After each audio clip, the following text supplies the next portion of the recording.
People would think a BMW M140i modded 400, 420, 500 horsepower if you want, would be faster than this car with its 250, maybe 300 horsepower.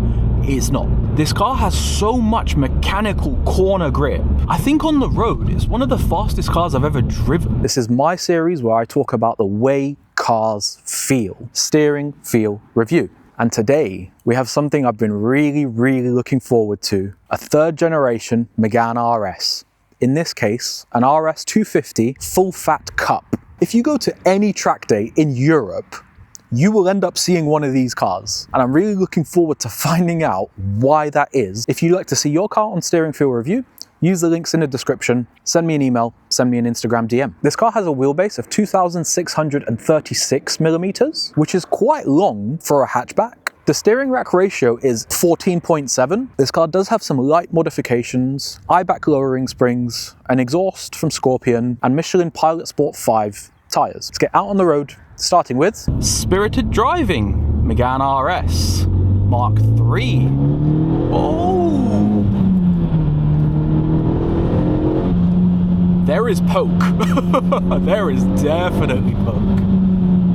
Confidence in the brakes? That's a nice brake pedal. Very progressive. Dude, she fucks. Okay, I now understand why you see these cars at every track day in the UK. These cars are quite fast. They have a lot of grip. Like, on video, it probably looks like I'm going quite quickly. I genuinely think this is like a 7 out of 10 pace. I think you could actually go way faster. Yeah, no joke, bro, this car. It's not often I get in the car and I drive it that fast, that quickly.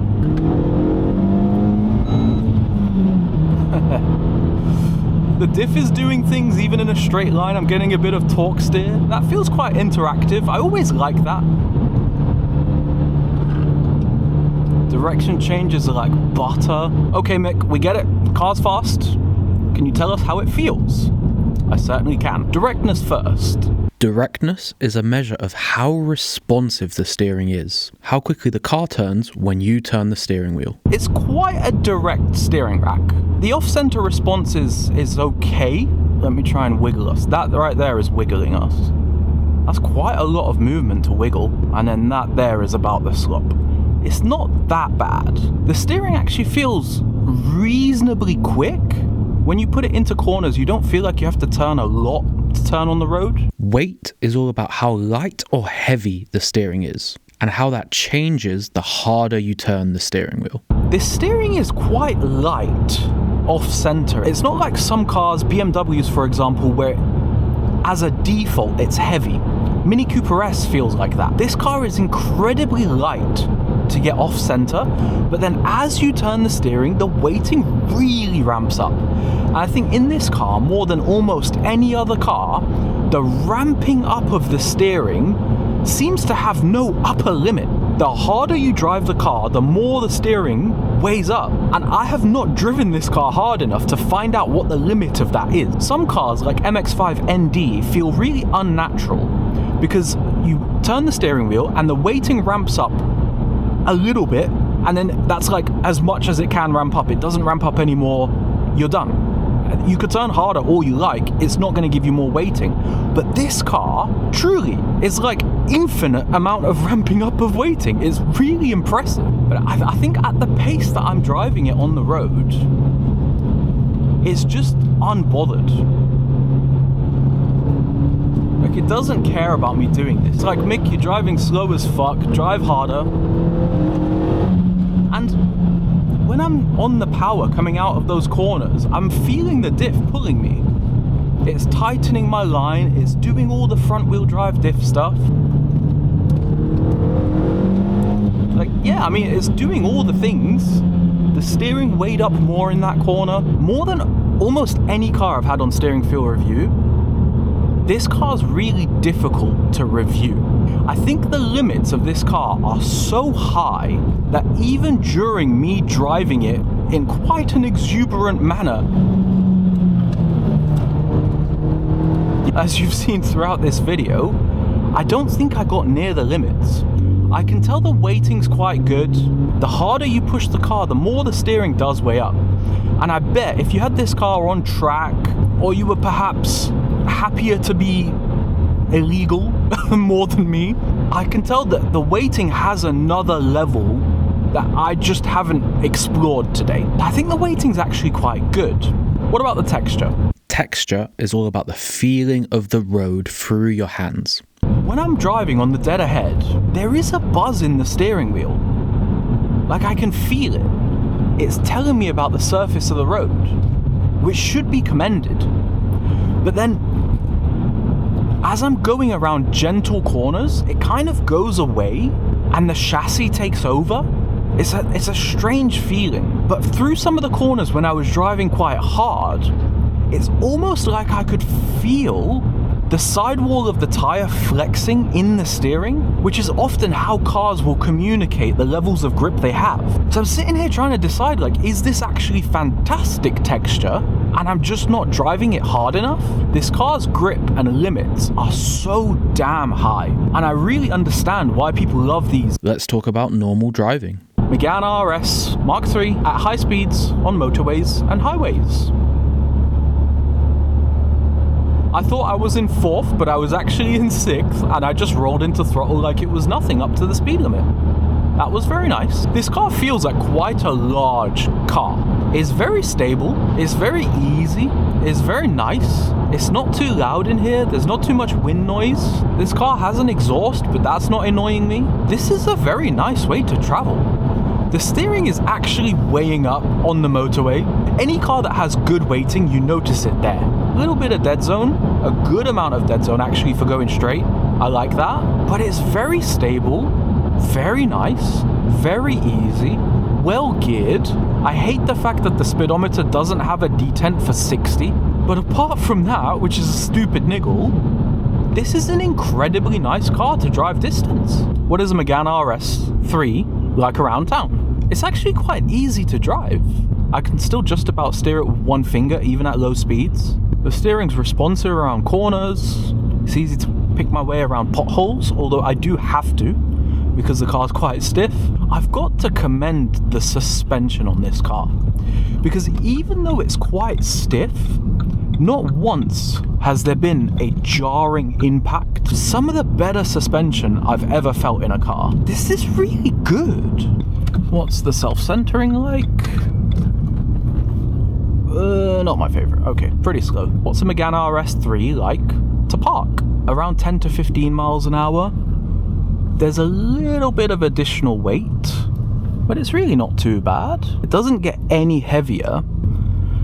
It needs a little bit of help with self-centering. You can't just let go of the steering and let it do its thing. You have to help it back, which is not my favorite for normal driving, but it's not terrible. It's a perfectly nice car to drive around town. Conclusion and the scores. The car as a whole first. I genuinely think if you totaled the normal driving scores and the spirited driving scores and made like an ultimate driving score, this will be one of the highest scored cars I've ever driven. There is almost nothing this car doesn't do well. The engine is fantastic. As this car's making, they can easily make, 300-ish horsepower. This car's on 100,000 miles. The engine feels brand new. It feels great. It makes loads of power. LSD feels great. Suspension is one of the best on any sporty car I've ever experienced. We'll get to the steering, but it's fantastic. The interior is nice. For a Renault of like 10 to 15 years ago, it doesn't feel that bad. You can get them with a sat-nav. I love the spec of this one because it doesn't have a sat-nav, so it's not as dated. This gearbox feels quite good, quite mechanical. There's a little bit of like play. Maybe it's not as good as it could be. Maybe just not as elite as the MX-5s or an S2000 or something, but very good. It's such a comfortable car to drive. A lot of hatchbacks end up with this silly driving position where you're stepping onto the pedals. This feels like driving a coupe. You push out towards the pedals. The seats are fantastic. Because this is a full fat cup, they're heated. I actually like the design of the interior. It's quiet at speed. It's powerful and grippy, and the chassis is fantastic. I literally cannot find something to complain about in this car. It's a fantastic car. Okay, What about the steering scores? Spirited driving first. I'm going to give this a 7.5. It's one of the better cars I've ever driven. It's fairly direct. The weighting is some of the best in any car I've ever experienced. I think the only weighting that I can think of that's better is Lotus Elise and Porsche 944. Apart from those two cars, I have not driven a car with better steering weighting than this car. The texture is the only thing that kind of lets it down. You get texture going straight, but as you turn, it kind of goes away. If you push harder, you can kind of feel the sidewall of the tire flexing. The texture's a bit strange. That's the only part I wish was better. If this texture was like the level of my car or a Porsche 944, this would be a 9 or 10 out of 10. And I will add, I have given this a 7.5 at my skill level of driving. If you are a faster driver than me, of which many exist, or if you just develop a relationship with this car and learn its limits and are able to take it up to its limits because you know where they are, I actually think this has an even higher score. I think the ceiling of this car's steering is higher than I was able to exploit today. Okay, what about normal driving? This is a really nice car to drive normally. And I've got to make a point because you don't see this almost ever. The combination of being really engaging to drive and being good on journeys. The normal driving score is 6.5. To park and drive around town is perfectly average. It has little niggles or whatever. It has little things it's better than. Who cares? It's fine. But on the motorway, it is genuinely more stable, more settled than the vast majority of cars. I'm sitting here kind of blown away by this car. If you can only have one car and you want genuine driver engagement, start here. Because everything else is worse in some way. YouTube thinks you should watch this video next, but I think if you've enjoyed watching this video, I recommend you watch the VW Golf GTI review. That's another hot hatch, a similar size, a similar shape, a similar idea, but a very, very different execution. And I think I do a good job of showing you what the differences are in that video. My name's Mick. I drive cars. Peace. I'm standing here Googling the specs of the car. This fucking steering is electric. What? How? I was sure it was hydraulic. It feels so good. I cannot believe that this is electric steering. Every manufacturer today should just study this. Make the new cars like this, please. What the fuck?